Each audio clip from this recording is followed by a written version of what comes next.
इस वक्त हमारे साथ बातचीत करने के लिए मौजूद है दिल्ली मेडिकल एसोसिएशन के senior vice president doctor Sunil Singhal.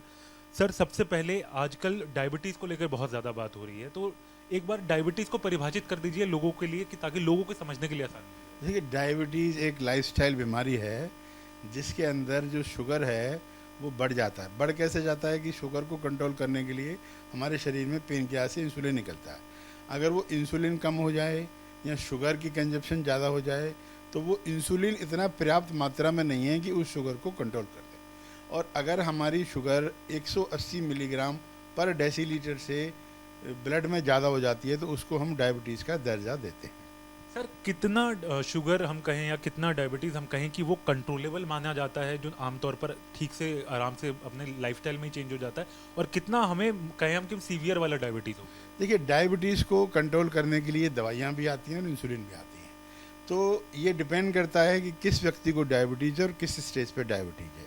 तो शुरुआती तौर में तो हम दवाइयाँ देते हैं, जो दवाइयाँ शरीर से ही इंसुलिन निकालती हैं और इंसुलिन की मात्रा बढ़ा के वो शरीर की डायबिटीज़ कंट्रोल हो जाती है। अगर शरीर के डायबिटीज़ के दौरान इंसुलिन के स्टोर्स कम हो गए हैं या कोई ऐसी बीमारी है कि उससे इंसुलिन सिक्रीट नहीं हो पा रहा है तो फिर हमें बाहर से इंसुलिन देना पड़ता है।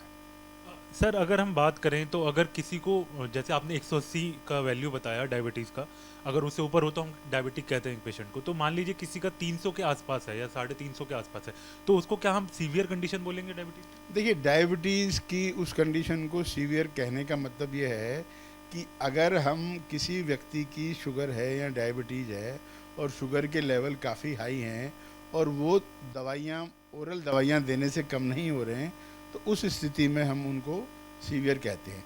या दवाइयाँ देने से भी और इंसुलिन लेने से भी वो स्तर कम नहीं हो रहे और यूरिन में एक चीज़ होती है कीटोन्स अगर जा रहे हैं तो उस अवस्था में उसको हम सीवियर अवस्था कहते हैं। सर, कब इंसुलिन की ज़रूरत जो है वो पड़ती है और कितनी इंसुलिन की मात्रा जो है वो तय की जाती है? क्या वो लेवल के ऊपर डिसाइड करती है? देखिए, इंसुलिन की मात्रा शुगर को लेके नहीं कह सकते हम, पहले तो हम दवाइयाँ ही देते हैं। अगर दवाइयों के देते देते शुगर कंट्रोल नहीं हो रही है, मान लीजिए आपकी शुगर 300 या 350 भी है या 400 भी है, तो भी वो दवाइयों से कंट्रोल हो सकती है। पर अगर किसी की शुगर 250 भी है और उसको लगातार हम दवाइयाँ देते जा रहे हैं और वो कंट्रोल में नहीं आ रही है, तो उसको भी इंसुलिन की आवश्यकता हो सकती है। और जिसकी 350 या 400 है, उसको दवाइयों से कंट्रोल करते हैं तो उसको भी इंसुलिन की आवश्यकता नहीं हो सकती। तो ये पेशेंट टू पेशेंट, व्यक्ति टू व्यक्ति वेरी करता है कि किसको हम इंसुलिन दें और किसको हम इंसुलिन ना दें। सीजीएन क्या होता है सर, जो डायबिटीज़ पेशेंट को लगाया? या सीजीएम होता है कंटिन्यूस ग्लूकोज मॉनिटरिंग। ये एक ऐसी एक मशीन आ गई है कि जिसको हम यहाँ पे बाजू पे लगा देते हैं और उसके द्वारा उसको हम मोबाइल से या कंप्यूटर से कनेक्ट कर सकते हैं और उसमें हमें हफ्ते से 15 दिन की या महीने की शुगर भी हम किसी वक्त की भी हम देख सकते हैं। उससे हमें बार बार पेशेंट को प्रिक करके या खून निकाल के मात्रा जांचने की ज़रूरत नहीं पड़ती। हम कंटिन्यूस ही उससे उस व्यक्ति की मॉनिटरिंग 24 घंटे की कभी भी देख सकते हैं। सर, क्या ऐसा हो सकता है कि कोई व्यक्ति सालों से इंसुलिन ले रहा हो, अचानक डॉक्टर जो है उनकी इंसुलिन बंद कर दे और फिर ये कहा जाए कि इंसुलिन जो है उनको ज़रूरत पड़ गई?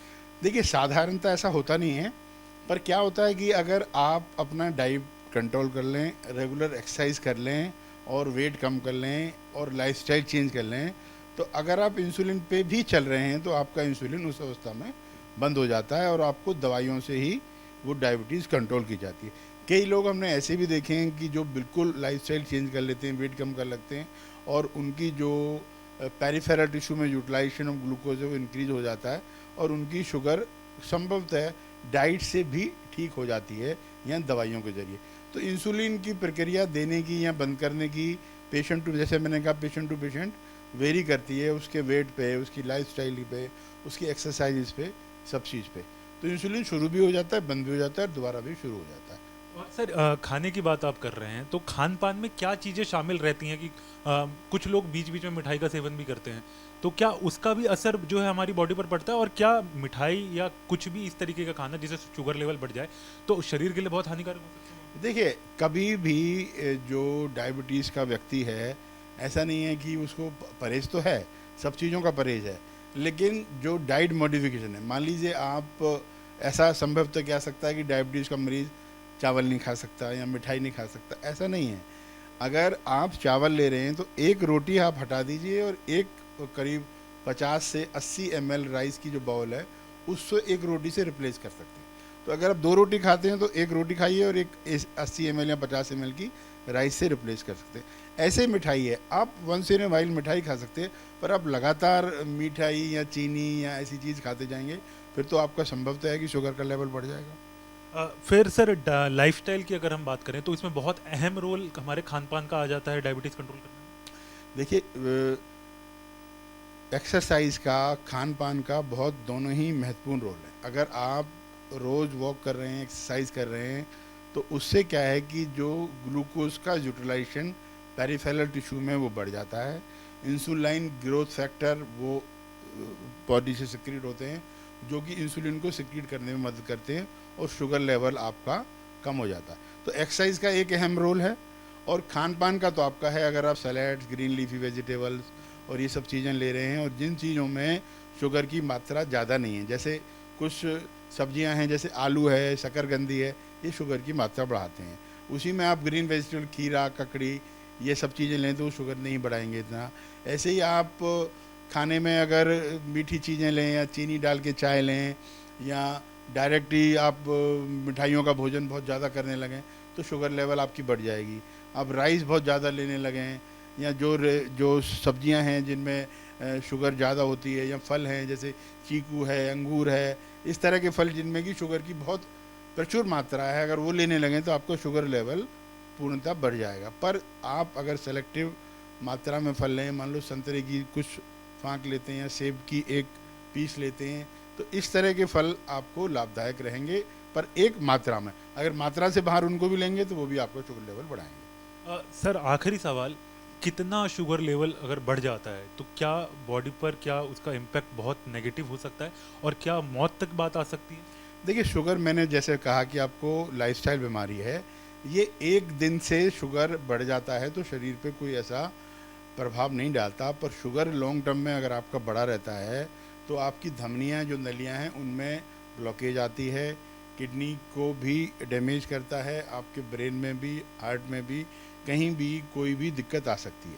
तो एक दिन की ये बीमारी नहीं है, ये लंबे समय की क्रोनिक इलनेस है।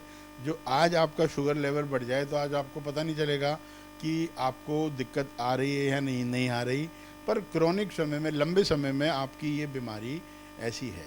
जैसा आपने कहा कि कब ऐसा शुगर लेवल आएगा कि वो खतरनाक या जानलेवा हो, जैसे मैंने कहा, एक स्थिति होती है डायबिटीज़ कीटो एसिडोसिस, जिसमें कि शरीर में तेजाब या एसिड बनने लगता है और यूरिन के जरिए वो एसिड जाने लगता है। ऐसी अवस्था खतरनाक होती है और ख़ास तौर से अगर छोटे बच्चों में भी वो बीमारी अगर हो जाती है तो डायबिटिक कीटो एसिडोसिस की अवस्था में मरीज़ बेहोशी हो सकता है और दिक्कत भी आ सकती है। तो ऐसी अवस्था लॉन्ग टर्म का अगर डायबिटीज़ कंट्रोल नहीं है तभी ऐसी स्थिति आती है। एक और मैं चीज़ आपको यहाँ नोट करना चाहूँगा कि शुगर ज़्यादा की तो हमने बात की, अगर शुगर कम हो जाए, अगर किसी व्यक्ति की शुगर कम हो जाए तो वो ज़्यादा खतरनाक है। अगर किसी की शुगर लेवल जो है 70 से कम हो जाए या 80 से कम हो जाए तो उस समय ब्रेन को तुरंत शुगर की ज़रूरत है और उस समय में भी बेहोशी या ऐसी दिक्कत आ सकती है। तो शुगर का कम होना भी नुकसानदायक है और शुगर का ज़्यादा होना है। पर जो शुगर का ज़्यादा होना है वो एक एक्यूट टाइम में इतना नुकसानदायक नहीं है जितना कि क्रोनिक में, क्योंकि ये एक दिन की बीमारी नहीं, लंबे समय की बीमारी है। तो हम मरीजों से भी हमेशा ये कहते हैं कि मरीज़ कहते हैं कि जी मुझे तो शुगर है, मुझे तो कोई दिक्कत आ नहीं रही, मैं तो ठीक हूँ, मैं तो बढ़िया हूँ। हम उनको यही सलाह देते हैं कि शुगर जो है आपके लंबे समय में आपको नुकसान पहुँचाएगी, न कि आपको आज नुकसान पहुँचाएगी। तो मरीज़ अपनी शुगर को कंट्रोल करके रखें लंबे समय से लिए, ताकि उनका लंबा और स्वस्थ जीवन चलता है। बहुत बहुत शुक्रिया सर बात करने के लिए। तो जैसा कि सर ने भी हमें बताया किस तरीके से आप अपनी डायबिटीज़ को कंट्रोल कर सकते हैं और आपकी लाइफस्टाइल और जिस तरीके से आप एक्सरसाइज करते हैं उसका भी बहुत बड़ा इम्पैक्ट जो है वो आपकी डायबिटीज़ के ऊपर आ सकता है। तो इस बात का ज़रूर ध्यान रखें, खान पान का ध्यान रखें और एक्सरसाइज नियमित रूप से करते रहें। वीडियो जर्नलिस्ट सुभाष चंद्र के साथ हरीश झा, न्यूज़ नेशन, दिल्ली।